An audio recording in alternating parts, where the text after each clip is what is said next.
Es muy fácil despertarse por la mañana, servirse una taza de café caliente, prepararse un pan con algo rico, sentarse en una silla de madera y, francamente, dar absolutamente todo eso por sentado. Totalmente, es automático. Sí, rara vez nos detenemos a mirar ese plato o ese mueble y nos preguntamos qué tuvo que pasar, geográficamente hablando, para que esos elementos llegaran a nuestras manos. Ajá. Y la verdad es que detrás de nuestra rutina diaria hay una maquinaria global gigantesca y sobre todo silenciosa.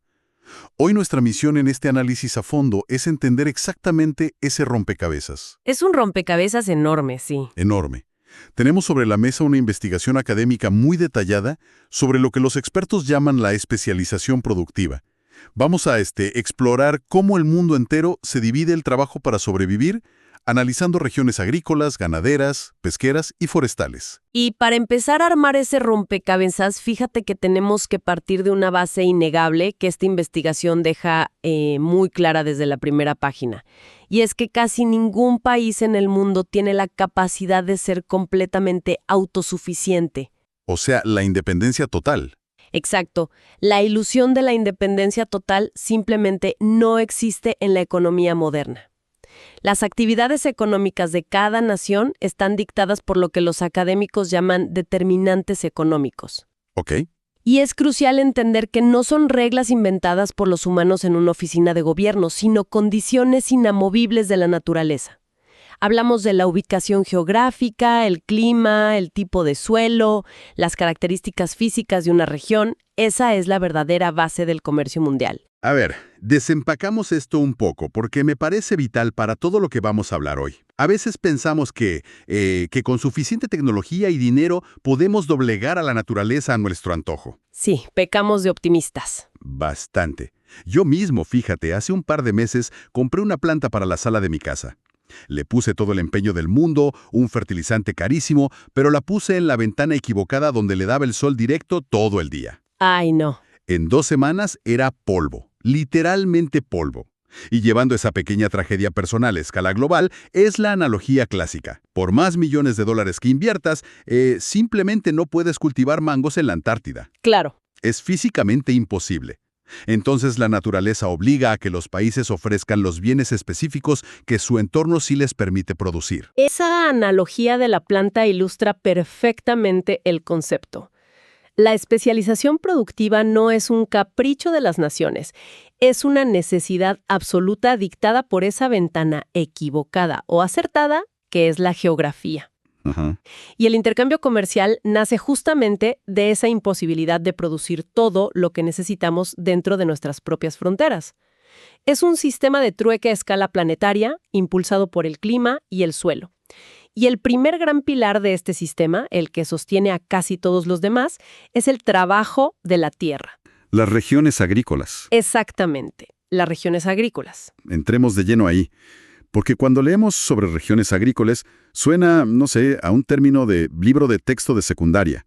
Pero en la práctica, estamos hablando de áreas geográficas muy específicas que comparten características similares en la producción. Correcto. El éxito de cualquier cultivo no es una cuestión de suerte ni de magia. Es una ecuación matemática sumamente estricta dictada por esos factores que mencionábamos: el clima, el suelo, la topografía y, sobre todo, la disponibilidad de agua. El factor crítico. Sí, piensa en ellos como los verdaderos directores ejecutivos de la agricultura mundial. Si el agua o el clima dicen que no, el proyecto agrícola se cancela. Así de simple. Así de simple. Ahora, lo que resulta verdaderamente digno de análisis es cómo los seres humanos hemos decidido operar dentro de esas regiones para maximizar lo que la naturaleza nos da. La investigación clasifica la agricultura según su forma de ejecución y ahí es donde vemos unos contrastes operativos, te digo, enormes. Y aquí es donde la división de los métodos se vuelve fascinante para quienes nos escuchan. Los documentos nos presentan 2 mundos casi opuestos: la agricultura intensiva y la extensiva. Así es. La extensiva es como, digamos, la versión de alta tecnología y máxima velocidad del campo. Su filosofía es buscar el máximo rendimiento posible en el menor espacio físico. Y para lograrlo, inyecta muchísimos recursos al sistema. Muchísimos. Hablamos de tractores gigantes controlados por GPS, sistemas de riego ultracomplejos y toneladas de fertilizantes e insecticidas. Los datos señalan que este modelo es el rey indiscutible en potencias desarrolladas como Estados Unidos, China y gran parte de Europa. Es una maquinaria diseñada para la abundancia rápida. Totalmente. Pero me surge una duda aquí. Someter a la Tierra a ese nivel de estrés constante, inyectándole químicos para que no pare de producir, ¿no termina agotando el suelo a largo plazo? Ese es precisamente el talón de Aquiles de la agricultura intensiva. O sea, se logran unas cosechas monumentales año tras año, pero el costo oculto es la degradación del suelo y la contaminación de los mantos acuíferos por la escorrentía de esos mismos fertilizantes. Claro, todo eso se filtra. Exacto. Es un modelo de alta velocidad, pero con un desgaste de motor altísimo. Por eso, en la otra esquina del cuadrilátero, la investigación nos presenta a la agricultura extensiva. Este enfoque utiliza una cantidad mucho más limitada de maquinaria y energía artificial. Depende más de las grandes extensiones de tierra y de los ciclos naturales de lluvia y sol. Lo cual suena mejor. En teoría, al menos, la hace más respetuosa con el medio ambiente a nivel de insumos químicos. Espera, pongamos una pausa ahí. Menos químico suena maravilloso en papel, pero si no estás usando toda esa tecnología para exprimir cada metro cuadrado, ¿no significa eso que necesitas cantidades brutales de tierra para obtener un rendimiento remotamente parecido? Ajá. ¿Cómo puede considerarse eso sostenible si necesitas abarcar un territorio enorme? Es una observación muy aguda y nos adelanta a uno de los grandes dilemas que tocaremos más adelante. Tienes razón en que la agricultura extensiva requiere vastas extensiones de terreno, y ese es el modelo que domina frecuentemente en grandes partes de Sudamérica, con gigantes productores como Brasil y Argentina, y también en amplias zonas de África y Asia. O sea, cambian químicos por espacio. Exactamente. Compensan la falta de intensidad química con intensidad espacial. Entonces, tenemos dos filosofías de supervivencia distintas. Una exprime cada centímetro cuadrado artificialmente y la otra se expande sobre inmensos territorios naturales. ¡Qué locura! Y dentro de todo este gran mapa agrícola, también hay que mirar hacia dónde va esa comida, porque el análisis diferencia claramente entre el objetivo final de la producción. Por un lado, la subsistencia versus la sostenibilidad. Es una distinción clave. Sí, la agricultura de subsistencia es una realidad cruda para millones de personas. Es producir lo estrictamente necesario para que el núcleo familiar pueda comer hoy y tal vez mañana. No hay excedentes para exportar a Europa, no hay participación en el comercio global. Es la relación más antigua y básica con la tierra. Así es.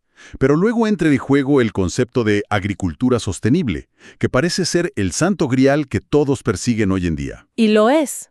La agricultura sostenible es el objetivo hacia el que todos los sistemas macroeconómicos deberían apuntar si queremos tener un futuro. Se define en los documentos como un sistema de preservación de recursos que es ambientalmente sano y respetuoso con el suelo, el aire y el agua. Ok. El reto es que no se trata solo de producir hoy, sino de garantizar que esa misma parcela de tierra pueda seguir alimentando personas dentro de 100 años. A largo plazo. Exacto. El problema es la percepción. En el mundo de los negocios, muchas veces se asume que ser sostenible significa automáticamente sacrificar ganancias. Se ve como un modelo romántico, un poco idealista, pero poco práctico para la economía dura y fría. Y justo ahí quería llegar porque lo que me voló la cabeza de esta investigación es un caso de éxito que rompe ese mito por completo. El caso de Chile. Ese mismo. A veces nos venden la idea de que ser ecológico es un lujo carísimo. Sin embargo, los datos nos llevan a Chile, donde se implementaron los llamados acuerdos de producción limpia, y lograron algo que parece, no sé, magia financiera. Cuéntanos. Permitieron aumentar los ingresos económicos de los productores mientras reducían drásticamente el uso de plaguicidas y energía. A ver, explícame cómo cuadran los números aquí. Si quitas el pesticida barato, ¿no se supone que suben los costos o pierdes la cosecha por las plagas? La lógica detrás de esos acuerdos en Chile es un estudio de caso brillante en eficiencia operativa. Resulta que aplicar toneladas de químicos no solo daña el suelo, sino que cuesta muchísimo dinero. Claro, el producto en sí es caro. Exactamente. Al capacitar a los agricultores para optimizar el uso de energía y aplicar técnicas de control de plagas más naturales y precisas, los costos operativos de las fincas cayeron en picada. Ahorrando dinero de entrada. Sí, y al mismo tiempo, al tener un suelo menos degradado y productos más limpios, esos productos tienen mejor acceso a mercados internacionales que exigen estándares ecológicos muy altos. Entonces, el margen de ganancia aumentó. Es un ganar-ganar absoluto. Demuestra que la eficiencia ecológica y la eficiencia económica no tienen por qué ser enemigas. De hecho, al alinear los incentivos, son las mejores aliadas. Es fascinante ver cómo la innovación en el campo puede cambiar las reglas del juego. Pero claro, los humanos no solo comemos plantas. Si estamos optimizando y expandiendo la tierra agrícola, mi siguiente pensamiento lógico es preguntar qué pasa con los animales que viven de esa tierra. Ese es el otro gran pilar. Sí, y eso nos lleva al segundo gran bloque del análisis. Las regiones ganaderas. Aquí volvemos a encontrarnos con la misma dicotomía, intensiva y extensiva. Así es. La ganadería intensiva es esencialmente la industrialización del animal. Busca el rendimiento económico rápido y la alta productividad en espacios confinados.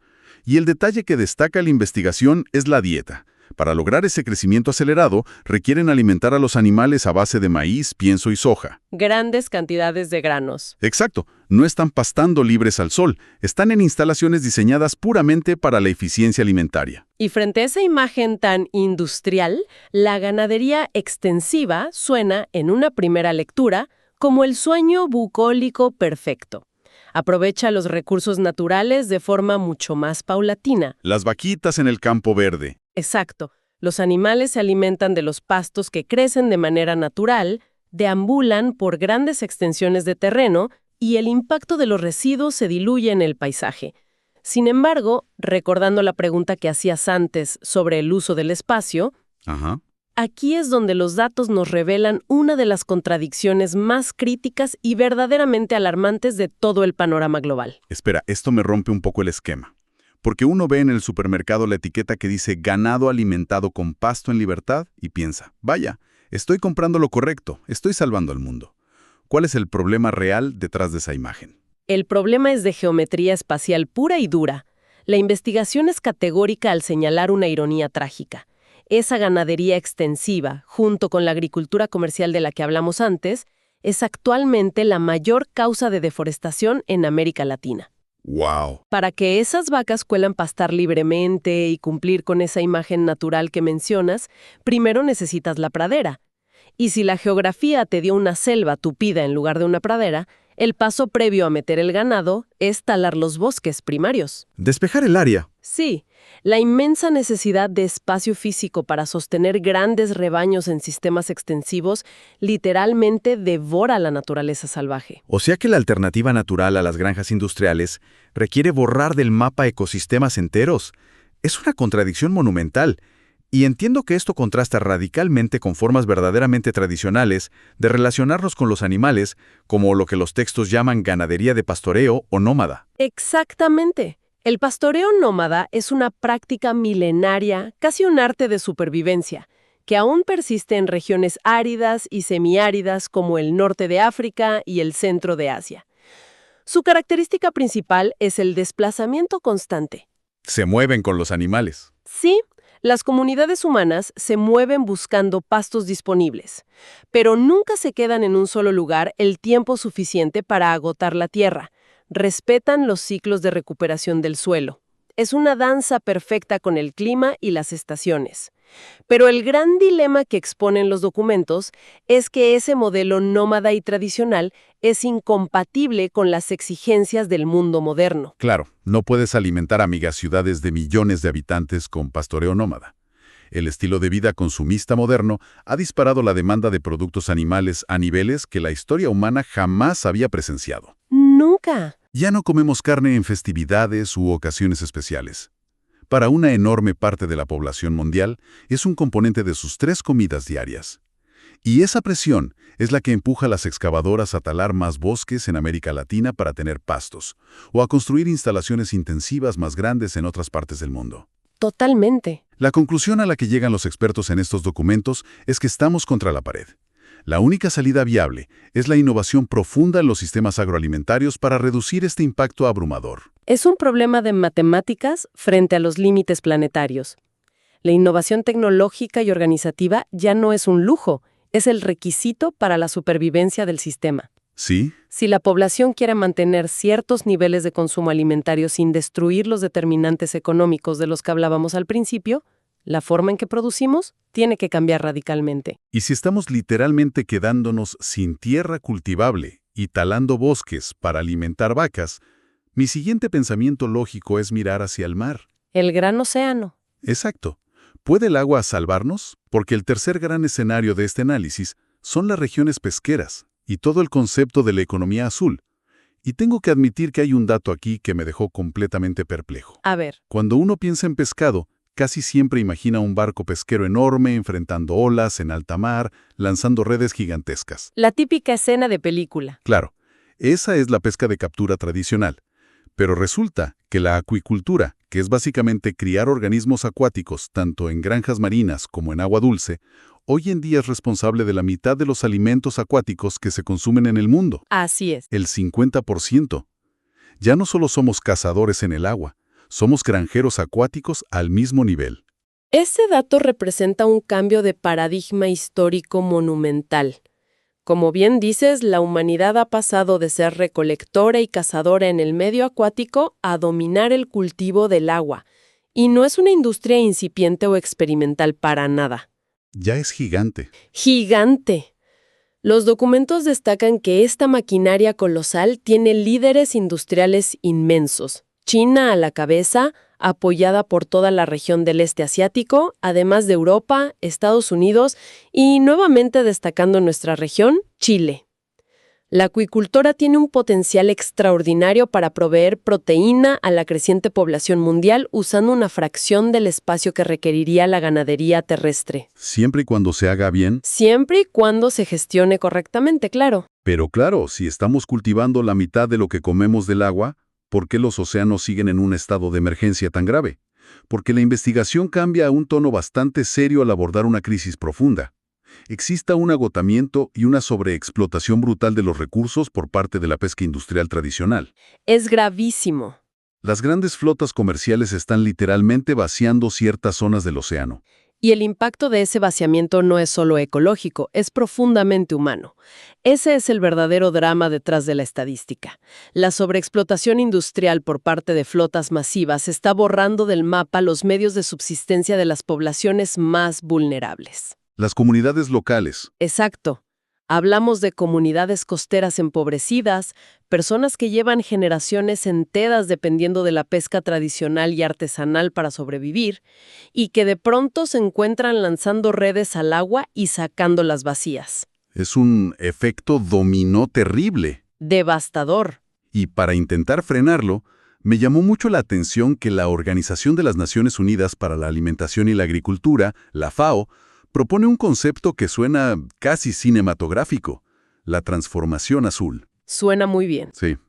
La idea es que no podemos simplemente decirle al mundo que deje de comer pescado, pero debemos rediseñar el sistema urgentemente.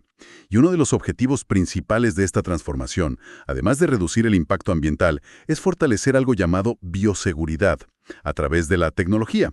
Y aquí te pido que nos expliques esto de la manera más sencilla posible, porque bioseguridad suena a algo que pasaría en un laboratorio secreto de alta tecnología, no en el océano. Claro, entiendo perfecto. Mira, la mejor forma de entender la bioseguridad en la acuicultura es imaginar una gran ciudad, digamos el metro en hora pico. Ok, vamos al metro. Si una persona sube al vagón con una gripe muy contagiosa, el virus se va a propagar rápidamente, porque todos están respirando el mismo aire en un espacio confinado. Con la acuicultura pasa exactamente lo mismo. Ya veo a dónde vas. Tienes millones de peces compartiendo la misma corriente de agua en jaulas o estanques. Si un patógeno o un parásito entra al sistema, puede aniquilar la producción en días y, peor aún, puede escapar e infectar a las poblaciones de peces silvestres que pasan por ahí. Un desastre ecológico. Total. Entonces, la bioseguridad implica usar tecnología avanzada, monitoreo por sensores y mejores prácticas de diseño para asegurar que el agua esté limpia, prevenir brotes de enfermedades y garantizar que esta economía azul no repita los peores errores de las granjas intensivas que tenemos en tierra firme. O sea, usar la tecnología para mantener la higiene y el equilibrio en un entorno donde no puedes simplemente cerrar una puerta. Exacto. El agua fluye, así que el control tiene que ser tecnológico. Tiene mucho sentido. Y con esto hemos recorrido la tierra cultivable, los pastizales para animales y los cuerpos de agua. Lo que nos lleva al último gran escenario de nuestra conversación de hoy: los bosques. Las regiones forestales que son verdaderamente la infraestructura de soporte vital de este planeta. El texto repasa por qué son vitales. Regulan el clima global, son los principales captadores y purificadores de agua dulce y actúan como esponjas gigantes que absorben los gases de efecto invernadero. Son el sistema de aire acondicionado y el filtro de agua de la Tierra. Todo en uno. Me gusta esa analogía. Pero, al igual que con los otros sectores productivos que hemos analizado, nuestra relación económica con los bosques tiene dos caras de la moneda muy marcadas. Ajá. Por un lado tenemos la silvicultura. Esta disciplina entiende al bosque como un recurso renovable que requiere tiempo y cuidado. Es el cultivo y la explotación controlada y planificada a largo plazo para obtener madera, leña y resinas. O sea, cortan pero replantan. Exacto, se extrae el recurso, pero hay un ciclo de replantación y regeneración que mantiene el ecosistema vivo y funcionando a lo largo del tiempo. Es como tratar al bosque como un jardín de crecimiento extremadamente lento. Muy lento, sí. Y la otra cara de la moneda es lo que simplemente llaman explotación forestal, que es, en términos sencillos, una operación de extracción destructiva. Las empresas entran, talan todo lo que tiene valor comercial rápido y dejan un terreno devastado. Sin mirar atrás. Sí. Y esta explotación desmedida acelera el cambio climático de forma drástica, porque al derribar y quemar esos árboles, todo el carbono que llevaban décadas almacenando se libera a la atmósfera de golpe.